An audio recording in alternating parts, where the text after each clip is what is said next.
नमस्कार। आज हम बात करने वाले हैं एक बहुत ही जबरदस्त कहानी की। एक राजा, एक देवी और एक ऐसा वचन जिसके बदले में सिर्फ दुख ही दुख मिला।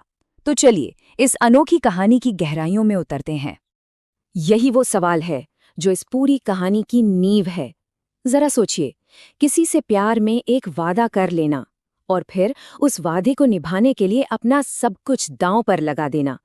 कोई अपने प्यार के लिए, अपने वचन के लिए आखिर कितनी बड़ी कीमत चुका सकता है।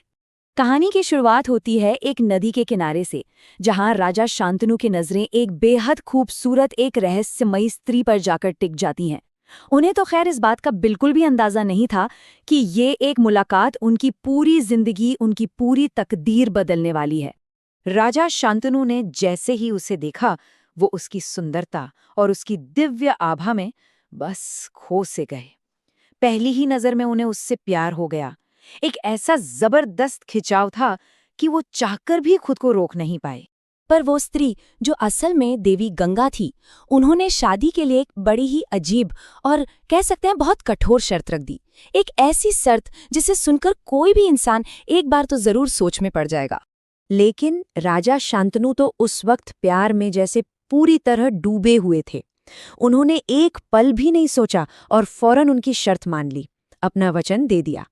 और बस इसी एक वचन ने आने वाले भयानक समय की नींव रख दी। और यहीं से कहानी एक खूबसूरत प्रेम कथा से एक डरावनी सच की तरफ मुड़ जाती है। उनके विवाह का एक ऐसा दौर शुरू होता है जिसकी तो किसी ने कल्पना तक नहीं की होगी। समय बीता और शांतनु और गंगा के 7 बहुत ही तेजस्वी पुत्र हुए। हर बार जब पुत्र का जन्म होता, महल में खुशियां मनाई जाती। लेकिन ये खुशियां हर बार बस कुछ पलों के लिए ही होती थीं। और अब जो होता था वो दिल दहला देने वाला था। हर बार बेटे के पैदा होते ही गंगा उस नन्हे से बच्चे को नदी के पास ले जाती और उसे बहती धारा में फेंक देती। और फिर मुस्कुराते हुए महल लौट आती, मानो कुछ हुआ ही ना हो। जरा सोचिए राजा शांतनु की हालत। उनका दिल दर्द से तड़प उठता था। लेकिन वो तो अपने वचन से बंधे हुए थे। वो कुछ नहीं कर सकते थे सिवाय चुपचाप बेबसी से ये सब देखते रहने के। ये एक भयानक सिलसिला बन गया था, एक दुखों का चक्र। एक के बाद एक 7 बार यही दिल दुखाने वाली घटना दोहराई गई। उनके विवाह के शुरुआती सालों की बस यही एक कड़वी हकीकत थी।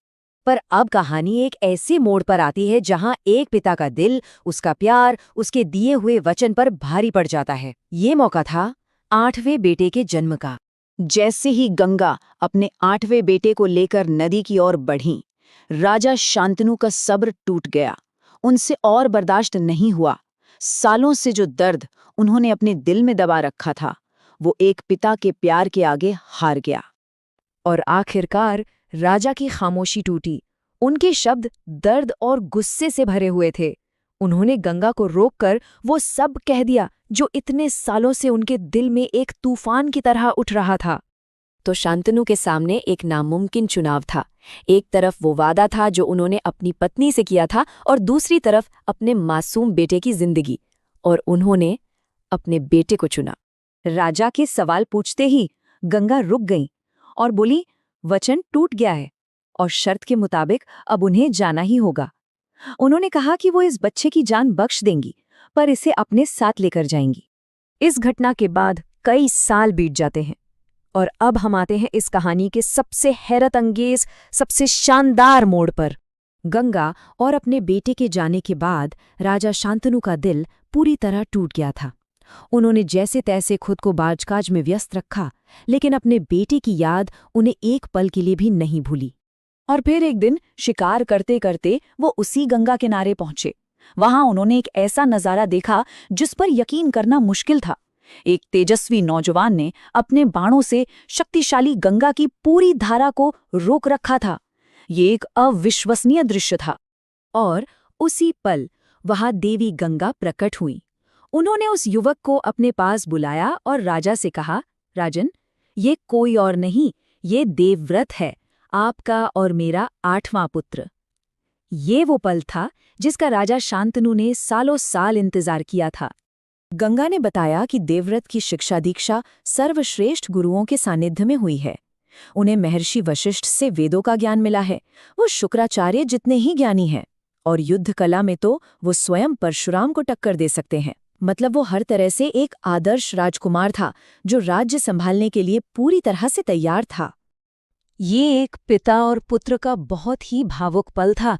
गंगा ने देवव्रत को उसके पिता को सौंपा, उसे अपना आशीर्वाद दिया और फिर हमेशा हमेशा के लिए विदा हो गईं।